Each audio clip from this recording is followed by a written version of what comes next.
السلام عليكم ورحمة الله وبركاته. الحمد لله رب العالمين، والصلاة والسلام على أشرف الأنبياء وإمام المرسلين نبينا محمد وعلى آله وصحبه ومن تبعهم بإحسان إلى يوم الدين وسلم تسليما كثيرا. أما بعد ya kumhimidi Allah subhanahu wa ta'ala na kumsalia na kumsalimu mtume wetu Muhammad sallallahu alaihi wasallam, sina taaliki yoyote juu ya khutba alqayima iliyotolewa na shekhe wetu Abu Hanifa Salim Mwinyi, Allah yahfadhuhu, ambaye hana muda mrefu ametoka bara Arabu. Ni mwana huyo wa Sharjah, kijana wa Dubai na Emirates. Nimemsikiliza vizuri mimi katika hutuba yake, na nilichokisoma kana kwamba kuna vitu amevibakisha nilivyomsoma mimi, sijui nyinyi wenzangu. Kwa hiyo kama ni kweli haya ambayo nimeyalahidhi katika khutba, basi tumuombe insha Allah taala kwamba khutba ijayo na aje amalizie yale ambayo ameyabakisha, kwa sababu mazungumzo yake mwishoni kuna vitu vingi, kuna ishara kwamba ameviacha. Bila shaka alikuwa akichelewa wakati, japokuwa sisi tulikuwa tuko radhi aendelee mpaka pale ambapo angekuwa amemaliza nasiha zake qayima kwetu sisi. Kwa hiyo hili liko kwake insha Allah taala kwa niaba yenu. Na langu mimi ambalo nitaka kulizungumza kwa mukhtasari kwamba leo tupo mwezi pili, tarehe pili au mwezi pili katika mwezi wa Allah wa al-Muharram. Tuko tarehe 2 ya mwezi wa al-Muharram. Tanbihi inaitoa baadhi ya ulama wanasema haifai kuita Muharram bila ya alif na lam. Tuko mwezi Muharram, sema mwezi al-Muharram, sababu hadithi zilizokuja zimeuwekea alif na lam, na hata Waarabu walivyozungumza mwezi huu wameuita al-Muharram. Kwa hiyo bado tupo katika mwezi wa al-Muharram, tarehe 2, na mwezi wa al-Muharram ni katika ile miezi minne mitukufu.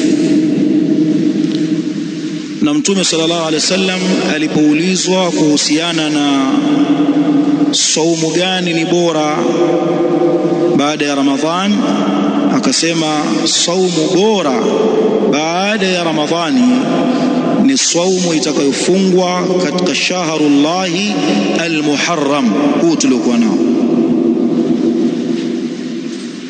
Saumu bora katika saumu za sunna ni saumu inayofungwa katika mwezi huu.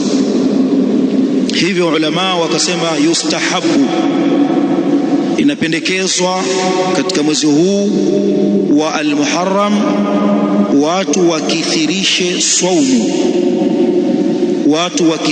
saumu katika mwezi huu wa Muharram. Na ndani yake mwezi huu hususan 10 hili la kwanza kuna saumu ya sunna inaitwa Ashura ya tarehe 10 ya mwezi huu wa al-Muharram. 10 hili la kwanza la al-Muharram, wema wetu waliotutangulia katika matabiina wakubwa akiwemo Abu Uthman an-Nahdi rahimahullah. Abu Uthman an-Nahdi alislimu zama za Mtume sallallahu alaihi wasallam, lakini hakumuona kwa macho yake bwana Mtume sallallahu alaihi wasallam, ila alislimu zama za Mtume Muhammad sallallahu alaihi wasallam. Na walipokuja wale wakusanyaji zaka, alitoa zaka zake Abu Uthman an-Nahdi akawakabidhi wakusanyaji zaka wa Mtume Muhammad sallallahu alaihi wasallam, ila hakumuona, akakosa uswahaba. Zama za Mtume sallallahu alaihi wasallam akakosa uswahaba kwa kuwa hakumuona bwana Mtume sallallahu alaihi wasallam. lakini katika matabiina wakubwa Abu Uthman an-Nahdi rahimahullah anasema walikuwa, yani wema waliotangulia, akiwa anakusudia masahaba wenzake katika ulama, wakiyaheshimu makumi matatu: 10 la mwisho la mwezi wa Ramadhani, 10 la kwanza la mwezi wa Dhulhijja, 10 la kwanza la mwezi wa Muharram huu tulikuwa nao al-Muharram. Jazakallahu khair, acha nipige radi hapa. Al-Muharram, almuhim, tujitahidi katika 10 hili la kwanza kuyafanya kile yaliyokuwa mema kwa kadiri ya jitihada zetu na nafasi zetu. Atakayeweza saum akithirisha, atakayeweza utoaji wa sadaka na mema akithirisha. Ni 10 ambalo si la kulikosa. Mtume Muhammad sallallahu alayhi wasallam kabla ya kufika Madina, masahaba walikuwa wakifunga Muharram tarehe 10 ya Ashura, bali wanasema ulama mpaka Makuraish kabla ya Uislamu walikuwa wakiheshimu Ashura tarehe 10 ya Muharram. Mtume Muhammad sallallahu alaihi wasallam alipofika Madina aliwakuta Mayahudi wanafunga tarehe 10 ya mwezi huu wa al-Muharram. Akauliza, mnafunga hii kwenu nyinyi ni nini hii saumu? Wakasema, hii kwetu hii siku ni siku adhim, hii siku ni siku ambayo Allahu tabaraka wa taala amemwokoa Musa, akampa ushindi Musa na watu wake dhidi ya Firauna na majeshi yake. Hii siku aliifunga Musa alayhi salam shukran lillah, kwa kumshukuru Allah subhanahu wa ta'ala. Hivyo na sisi tunafunga. Kwa hiyo aliifunga Musa bin Imran alayhi salam, na walifunga wafuasi wake baada yake al-Yahud, walifunga siku hii ya tarehe 10 ya mwezi wa al-Muharram. Mtume sallallahu alaihi wasallam akawaambia, nahnu ahaqqu bi Musa minkum, basi sisi tuna haki zaidi na Musa kuliko ni nyinyi Mayahudi. Akaifunga bwana Mtume alayhi salatu wassalam kwa maana ya hii, japokuwa alikuwa tayari pia alikuwa akiifunga Makka. Kisha akawaamrisha Waislamu wafunge, na katika fadhila yake saumu hii ya tarehe 10 ya al-Muharram kwamba ni kafara ya madhambi ya mwaka uliopita. Kwa kuwa huu mwezi wa Muharram ndio mwezi wa kwanza katika mwaka wa Kiislamu, kama walivyopangilia hilo masahaba radhiyallahu anhum, wakishauriana na amiri almu'minina Umar ibn al-Khattab radhiyallahu ta'ala anhu.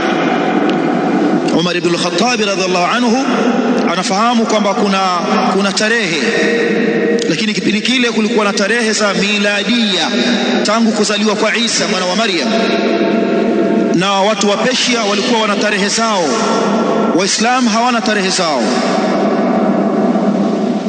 Na alikuwa akitumiwa barua min ummalihi, kutoka kwa watumishi wake au viongozi wake aliowateua katika maeneo.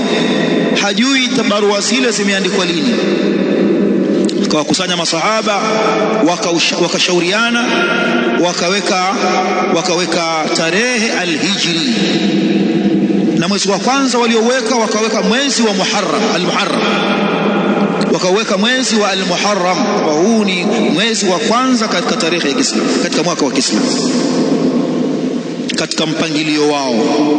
Wa ila miezi ilikuwepo kipindi chote hicho. Allah anasema idadi ya miezi mbele ya Allah ni miezi 12, na Mtume alibainisha katika hadithi ya Abu Bakra Nufai' ibn al-Harith kwamba as-sana 12 shahra, mwaka una miezi 12, akaitaja bwana Mtume sallallahu alaihi wasallam. Ama kupangilia sasa kwamba mwezi gani uwe wa kwanza, mwezi gani uwe wa pili, hili limefanywa na Umar ibn al-Khattab na baadhi ya masahaba waliokuwa kipindi chake radhiyallahu anhum ajma'in. Wakaiweka miezi miwili ya mwisho mitukufu kwamba yafunga mwaka, miezi miwili mitukufu mwishoni mwa mwaka, mwezi wa Dhulqaada na mwezi wa Dhulhijja, na hili wanawazuoni wakalitolea maelezo. Na mwezi wa kwanza ukawa mwaka umeanza kwa mwezi mtukufu, alafu katikati ya mwaka pale kuna mwezi mtukufu. Kwa mwanzo wa mwaka kuna mwezi mtukufu huu tuliokuwa nao al-Muharram. Katikati ya mwaka tutakumbana na mwezi wa Allah wa Rajab Mudhar, ni mwezi mtukufu. Funga mwaka miezi miwili, funga mwaka Dhulqaada na Dhulhijja. Ulama wakasema sababu kuwa miezi miwili hii ili watu wao wakithirishe mema katika kufunga mwaka wao, kwa kuwa thawabu utakazozifanya au matendo mema ambayo husababisha thawabu katika miezi miwili hii hulipwa maradufu. Kwa hiyo ufunge mwaka wako vyema na ufungue mwaka wako vyema kwa mwezi mtukufu katika miezi mitukufu. Radiyallahu an Umar, Allah amridhie Umar ibn Khattab na waridhie makhalifa wote kwa ujumla na masahaba wote radiyallahu anhum ajma'in. Kwa hiyo Allah, ndugu zangu katika imani, sikuwa na marefu zaidi ya kuwatanabahisha kwamba tupo katika al-Muharram. Kumi hili la kwanza, anasema Abu Uthman an-Nahdi rahimahullah, katika matabiina wakubwa walikuwa wakiliheshimu hili kumi la kwanza kwa ibada. Kwa hiyo na sisi nasi qablia tusipate, baadia tujitahidi, sadaka tukithiri, saumu kwa watu kuweza, ahlan wa sahla. Asiyeweza basi angalau basi Tasua na Ashura, afunge tarehe 9 ya mwezi huu al-Muharram, mwezi 9, na afunge tarehe 10 ya mwezi huu al-Muharram, kama alivyosema Mtume Muhammad sallallahu alaihi wasallam alipoambiwa Mayahudi wanafunga siku hii na yeye anataka atofautiane na Mayahudi na Manasara, akasema la in baqitu ila qabil la asumanna Tasua, kama nitakuwa hai mwakani nitaanza kufunga tarehe 9 ili nitofautiane na Mayahudi. Kwa hiyo sisi tutafunga tarehe 9, tutafunga na tarehe 10 ya Ashura. Wako waliosema au siku baada yake, imekuja hadithi kufunga siku baada yake, lakini haikuthibiti. Isipokuwa wanasema ulama, ikiwa mtu anachelea kwamba mwezi wake umetangulia au mwezi wake umechelewa, kuna wale wa mwezi wa kimataifa, je, nitaidiriki haswa hii siku mimi au nitafunga siku ambayo imeshanipita? Basi funga siku 3, funga Tasua na Ashura na tarehe 11, ili uambiwe katika hizo umeidiriki, umeipata hiyo. Haya pia nayo ni maelezo wameyatoa baadhi ya ahli alilm. Subhanakallahumma wa bihamdik, ashhadu an la ilaha illa ant, astaghfiruka wa atubu ilaik, wa jazakumullahu khairan.